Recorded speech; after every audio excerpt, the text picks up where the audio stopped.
Napulot ng ilang kabataan ang 11 plastic bags na naglalaman ng hinihinalang shabu sa dalampasigan ng Agno, Pangasinan. Yan at iba pang mainit na balita sa pagtutok ni Russell Simorio. 11 plastic bags na naglalaman ng hinihinalang shabu ang ipinasakamay sa pulisya sa Agno, Pangasinan.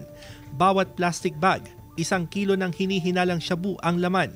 Napulot ng ilang kabataan ang mga plastic bag sa dalampasigan ng Barangay Barwan. Binuksan nilang isa sa plastic bag at pinaglaruan ang laman nito.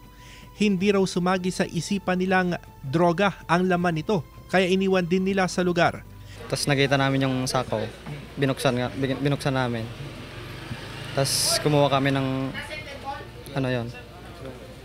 droga. Akala nyo? Tawas. May isa pang plastic bag na naglalaman din ng hinihinalang shabu ang nakita sa dalampasigan ng Barangay Macaboboni noong Sabado, July 6. Iniimbestigan na kung saan nanggaling ang mga ito. Yung Chinese markings nito, according sa ating mga PDEA at sa crime lab, same to yung mga na-recover for the past week sa Ilocos Sur.